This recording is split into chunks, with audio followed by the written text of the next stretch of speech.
kuartal ketiga maupun nanti di kuartal keempat itu kita bisa tetap berakselerasi sehingga target pertumbuhan di APBN 2025 itu bisa kita capai di 5,2%.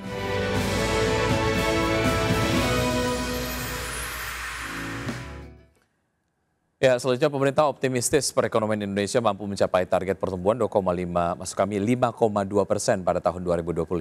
Kinerja ekonomi nasional yang ditopang aktivitas domestik akan menjadi penggerak ketahanan ekonomi yang kuat di tengah tekanan global. Pemerintah optimistis perekonomian Indonesia mampu mencapai target pertumbuhan 5,2% pada tahun 2025 sebagaimana tertuang dalam asumsi makro APBN 2025. Menurut Deputi Pengelolaan dan Pengembangan Usaha BUMN Kementerian Koordinator Bidang Perekonomian Ferry Irawan, kinerja ekonomi nasional hingga pertengahan tahun masih menunjukkan ketahanan yang kuat di tengah tekanan global. Hal tersebut tercermin dari pertumbuhan ekonomi kuartal 2 2025 sebesar 5,12% yang sebagian besar bersumber dari aktivitas domestik seperti konsumsi dan investasi. Struktur pertumbuhan yang didominasi oleh aktivitas domestik ini diakui menjadi bukti resiliensi ekonomi nasional sekaligus modal penting untuk menjaga momentum di sisa tahun berjalan. Dengan berbagai kebijakan yang kita lakukan, mudah-mudahan nanti di kuartal ketiga maupun nanti di kuartal keempat itu kita bisa tetap berakselerasi sehingga target pertumbuhan di APBN 2025 itu bisa kita capai di 5,2%. Ferry menegaskan akselerasi pertumbuhan di semester 2 2025 menjadi fokus utama pemerintah agar target yang telah ditetapkan dalam APBN bisa terwujud. Dari Jakarta, Tim Liputan IDEX Channel.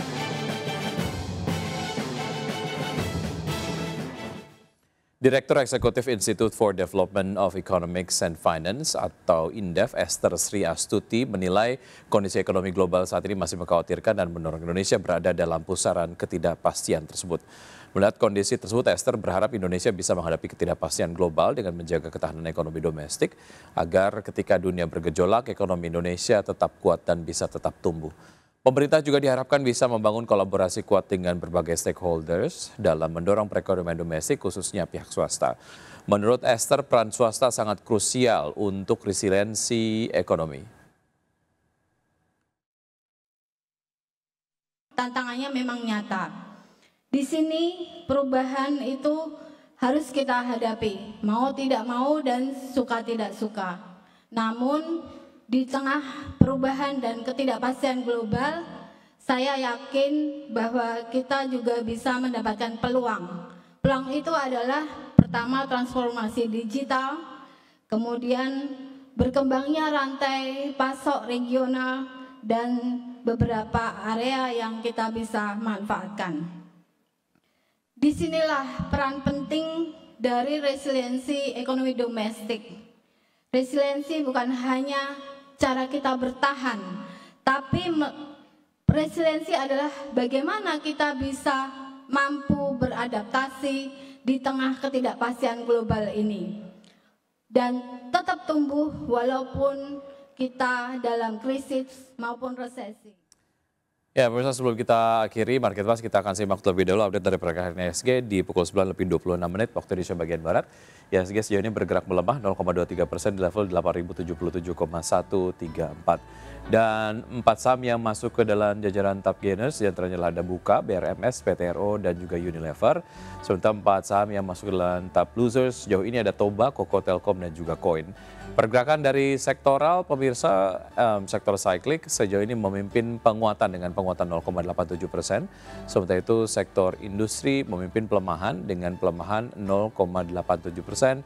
Disusul oleh sektor properti di pembukaan perdagangan sesi 1 tadi sempat memimpin pelemahan, namun kemudian posisinya bergeser begitu menjadi sektor yang mengalami pelemahan terdalam kedua setelah sektor industri.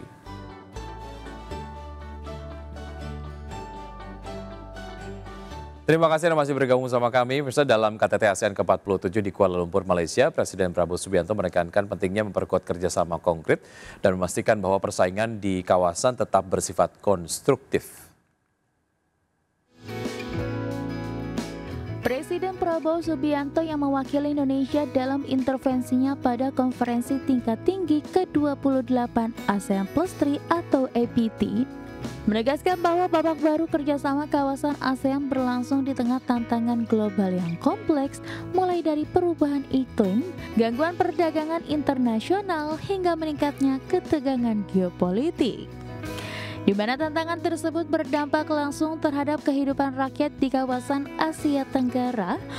Untuk itu, Presiden Prabowo menilai ASEAN Plus 3 Regional Economic Outlook perlu menunjukkan ketangguhan ekonomi kawasan dan pentingnya memperkuat integrasi regional, diversifikasi perdagangan, dan jaring pengaman keuangan sebagai inti dari agenda ASEAN Plus 3.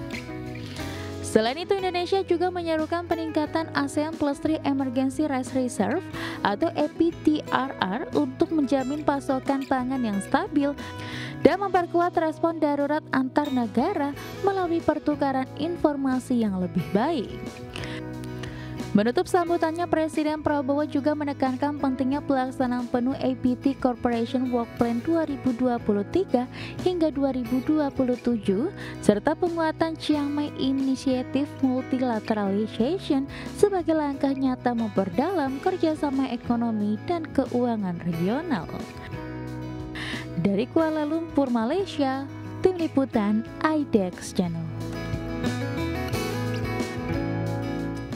PT Ultra Jaya Milk Industry and Trading Company (TBK) mampu membukukan pertumbuhan kinerja bottom line meskipun mencatatkan pendapatan yang lesu sepanjang 9 bulan pertama tahun ini.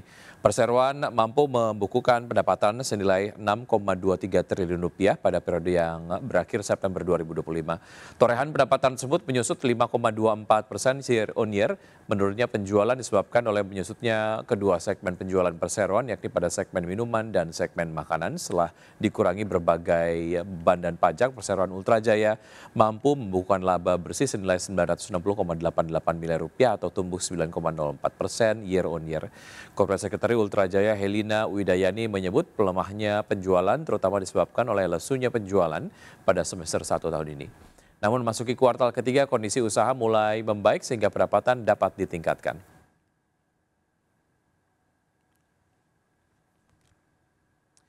PT TBS Energi Utama Tbk atau TOBA mencatatkan kinerja keuangan yang kurang bergairah hingga akhir kuartal 3 tahun ini.